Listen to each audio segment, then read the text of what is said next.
Welcome friends.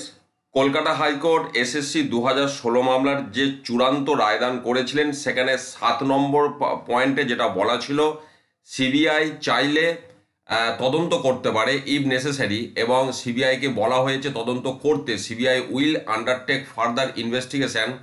4 ধরনের case, যাদের ধরুন বিয়ন্ড প্যানেল অ্যাপয়েন্টমেন্ট পেয়েছে, after expiry panel, after submitting blank OMR ইত্যাদি বিষয়, যে সমস্ত ব্যক্তিরা অ্যাপয়েন্টমেন্ট পেয়েছে সেই সমস্ত ব্যক্তিদের, অর্থাৎ সেই সমস্ত শিক্ষক বা শিক্ষাকর্মী যারা এই পদ্ধতিতে চাকরি পেয়েছেন, তাদেরকে সিবিআই পরবর্তী ক্ষেত্রে তাদেরকে নিয়ে ইনভেস্টিগেট করবে এই বিষয়টা।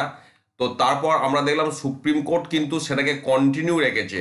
Order by the high court in clause 7 of its operative direction shall be continue, অর্থাৎ ইনভেস্টিগেশন করার বিষয়টা সিবিআই কন্টিনিউ করতে বলেছিল, কিন্তু কোনো কড়া পদক্ষেপ বা দমনমূলক পদক্ষেপ নিতে বারণ করেছে।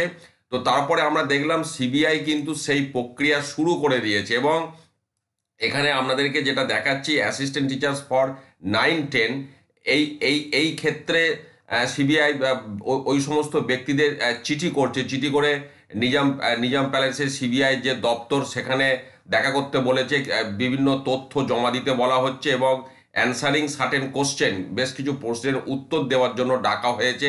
যেমন এটা দেখতেই পাচ্ছেন, 11ই মে 2024 12টার সময় দেখা করতে বলা হয়েছিল। Aadhaar card, PAN card, voter ID, দুটো অরিজিনাল পাসপোর্ট সাইজ ফটো, এবং এগুলোর অরিজিনাল, পাশাপাশি সেলফ সার্টিফিকেট কপি। এছাড়াও বিভিন্ন ডকুমেন্ট নিয়ে যেতে বলা হয়েছিল। School service commission 2016 admit card original যেটা, সেটা সামারি অফ রিটেন রেজাল্ট, এটাকে বিশেষ গুরুত্ব দেওয়া হচ্ছে। লিখিত পরীক্ষার যে রেজাল্ট, তার সামারি, তার কপি নিয়ে যেতে বলা হয়েছে।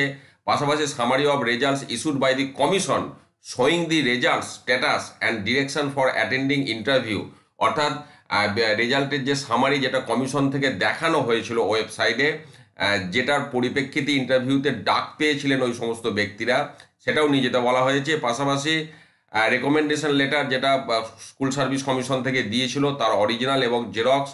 পাশাপাশি অ্যাপয়েন্টমেন্ট লেটার মধ্যশিক্ষা পর্ষদের, তার অরিজিনাল এবং জেরক্স। বিদ্যালয়ের জয়নিং রিপোর্ট, তার অরিজিনাল এবং জেরক্স। অ্যাপ্রুভাল, তার জয়নিং এবং জেরক্স, যেটা ডিআই থেকে দেয়। এছাড়াও স্যালারি স্টেটমেন্ট আপনার চেয়েছে, অরিজিনাল এবং জেরক্স। তো এই হচ্ছে বিষয়, দেখতেই পাচ্ছেন আপনারা। অর্থাৎ ওই 4 ধরনের ব্যক্তিদেরকে সিবিআইয়ের যে তদন্ত, পরবর্তী ক্ষেত্রে যে তদন্ত, তাদেরকে ডেকে জিজ্ঞাসাবাদ করা, এই প্রক্রিয়া কিন্তু সিবিআই শুরু করে দিল।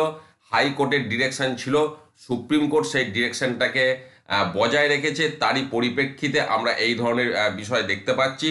এই ব্যাপারে যদি আপনাদের কাছেও কোনো আপডেট থাকে, আপনারা অবশ্যই শেয়ার করবেন। এই ধরনের চিঠিচাপাটির বিষয়ে যদি আরও আপনারা তথ্য জেনে থাকেন, অবশ্যই ভিডিওতে কমেন্ট করে আপনারা সেটা জানাবেন।